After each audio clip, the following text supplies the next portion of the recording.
Right, welcome back to our mat-side sofa here at the Nippon Budokan in Tokyo, the close of day 3 at the World Championships. I'm alongside Neil Adams and Loretta Cusack-Doyle. I'm going to start by asking Loretta Cusack-Doyle her thoughts on that last contest that we've just seen there, the under 73 kilo category final between Rustam Orozhov of Azerbaijan and Ono Shoei of Japan. Loretta. Well, I could hardly hear you with the noise at the back, but headed off with Azerbaijan winning that bronze medal. Well, that's the one. Right, well, that was like a scene out of the Gladiators, wasn't it? It went on and on and on. The outcome, I was delighted for him. I really was. I was a little bit concerned in the semi-final when he lost out against his teammate. I just thought, is that going to be the thing that just knocks him out completely of getting on that podium? But he dug in deep, and at one stage I thought he was just going to throw in the towel himself, because there was a pause in that bronze medal match, and it actually had everybody tickled to death on that, really. But it was a great, great match. It really was. I loved it. I think that was the funniest bit, you know, when it did, at the end of it, they'd done 10.5 minutes or whatever it was, and they both put their hands on their knees at the same time. They were looking at each other and saying, I want to go home. And I think we've put about 2 or 3 different things in, but it's really loud here, and I'm laughing because Loretta didn't hear what I asked her. she's answered another contest. Oh, I saw it, but I could go on to the next one if you just talk to me. Right. Okay. So, which contest would you like to speak about? Is that let's check on with the men anyway. Yeah. Okay. We'll pick one out the hat, Loretta. We'll just go for anything. Let's go for anything. Let's go for next week. Right. Okay. So we were just talking about Hidarov, right? And now Ono. Okay. Right. Right. Let's go for Ono. Tell us about Ono Shoei and Rustam Orozhov. A long day. That's all I can say. It's a long day. But there, Ono, the king of the Uchimata, isn't he? What a finish. I'm delighted for the home crowd here. Japan getting a gold medal. That was really nice. A nice finish to the day. But the Iceman, he was cool, calm, and he was a destroyer today, wasn't he? No one could really get anywhere near him. I've never seen an athlete like him that really just showed no motion whatsoever. He was on a mission. He took every match as it came. He dealt with it. He put it to one side, he moved on, and this is what he did all day. And in that final, I thought, you could crack a smile now if you want it. You have actually won it. And he didn't. And he didn't. Right, Neil, your thoughts on that final then? You know, I just think that he is the... somebody came up to me, actually. They were doing an article on Ono and said, what is it about him that makes him special? And I said... What makes somebody stand out is just the amount of techniques and the versatility that he has. So if the Uchimata doesn't work, then he'll throw with the Osoto. He's got Seoinage. He goes both sides as well with that. He does the odd Juji Gatami and the odd hold down, as well as Tomonagi as well. You know, so and he can pick up as well. He can counter. So he has such a variation of techniques. And like Loretta said, he is so cool, calm and collected. He had no doubt that he was going to win it. Well, just no doubt. And he came out with that face, didn't he? Yeah. I mean, it's body language, isn't it? You know, when somebody comes out and stands there as if to say, you know, we were even laughing in that semi-final, weren't we? You know, and it was almost like he looked at his clock there and he just went, you know, you're keeping me from something, you know what I mean? So don't delay it any longer, because I am going to throw you. And that is absolute brilliance, you know, when you have somebody that superior. And I think that, well, he's Olympic and world champion now. Like you said before we just came here, a 3-time world champion and an Olympic champion. Brilliant. And the other contest that Loretta had mentioned was Makhmedov and Hidarov. That really was a terrific one, and Neil did pick out a particular point in that contest where they were absolutely dead. They both stood bent over with their hands on their knees looking at each other. Nobody moved, and they kind of gathered their breath and said, right, let's go one more time. really was thrilling. And the ending was just spectacular.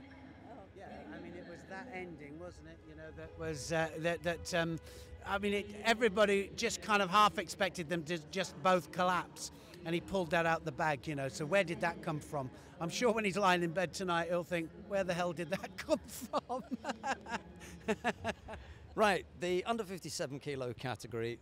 I think we're going to jump straight to the final. Krista Deguchi and Yoshida Tsukasa. Well, Deguchi, she was on fire today, right from the beginning. She really came to form just in the right time at this World Championships, and she was well prepared for that final. She had the number of Yoshida, she really did, and but at stages I just felt that she played dangerously in the Niwaza, but again, tactically, she knew what she was doing. I was worried for her, and I'm sure a lot of others were really worried about her venturing down into the Niwaza.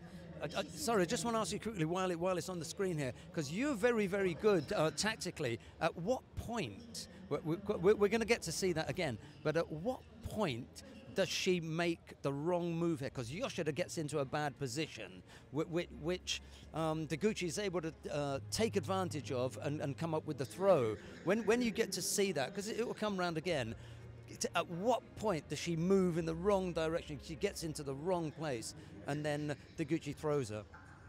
Well, as you can see, she's coming across. There's the first attack. She comes round, but then she tries to cut the head, and she turns that arm over the top to try and throw her forward. Brings that arm over. Oh, sorry. Right, okay, Neil, have another look at this. We're going to see it again. I think you're right. I mean, she did come over, but the other point here is that, we keep talking all the way through this, that we now have transition from Newaza to standing. And what happened was there, Yoshida came up off the floor to kind of reset and go again. And Deguchi wasn't finished. And that's exactly the point about the transition from Newaza to groundwork. She came up, tried to readjust her hand, but the match was still on. The Tachiwaza was still on, and Deguchi took her backwards. Took her opportunity perfectly. Yeah, I mean, look at that. Now maybe you can talk us through it, because it's coming up here.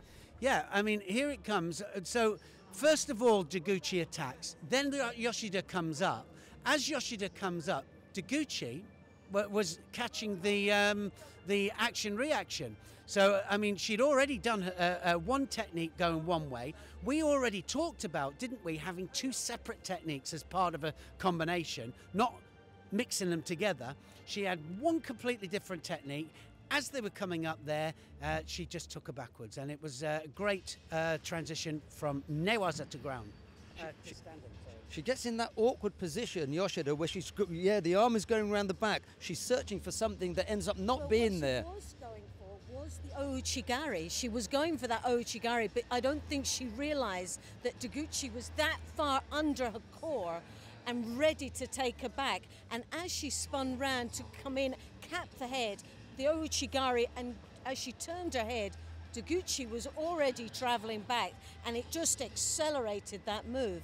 It was the timing was just perfect for Deguchi, and it was totally misjudged. It really was. She was totally, Yoshida really was misjudged that.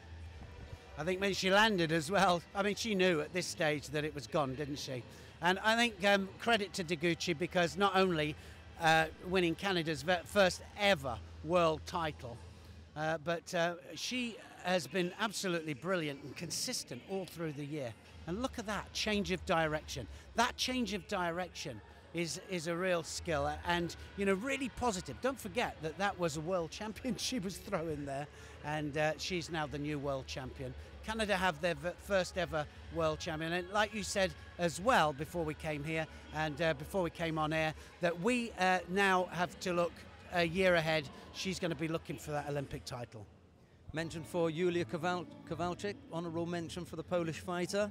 She was brilliant, wasn't she? Absolutely brilliant. All day, I watched her and I'm thinking, when is she going to fall? What hurdle is she going to go on? And what stage are we going to see a weakness? But she dug in deep. and she was solid, wasn't she? Every attack was just spot on. No, I've seen her such a maturity.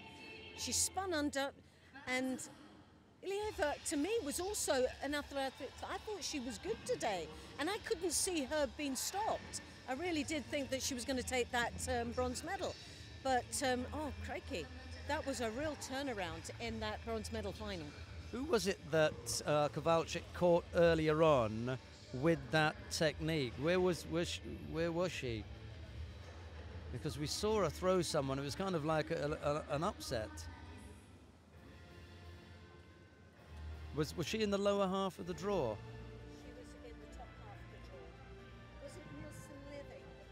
No, it was Yoshida. She was ahead of Yoshida with only 10 seconds left to go with that same technique. Exactly the same technique, you're right. Because we all went, oh, this could be the biggest upset of the day. But then she pulled it out and she was able to then follow through. But never mind.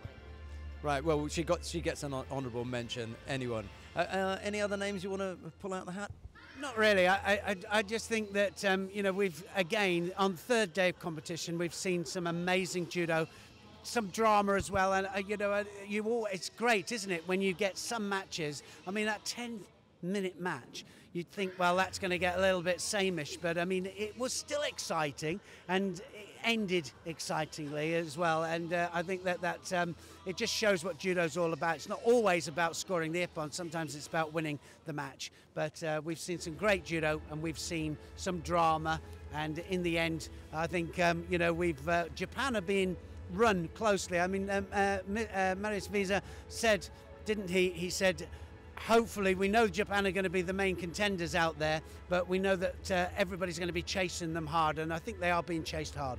Yeah, they haven't swept a day yet, and on day one they didn't hit the top with the gold medal. Okay, so we've had 3 days of exciting competition, and we look forward to day 4 tomorrow, when we'll have the under 63 kilo category for women and the under 81 kilo category for men. Join us at 11 o'clock tomorrow, start time of 11 o'clock. It'll be Loretta Cusack-Doyle, Neil Adams and myself. We've got a couple of other people floating around it. Dennis van der Geest has been in, and Anthony Corelli has been in. We look forward to their company as well. But from the 3 of us here on the sofa, Matt side at the Nippon Budokan, it's bye-bye for now.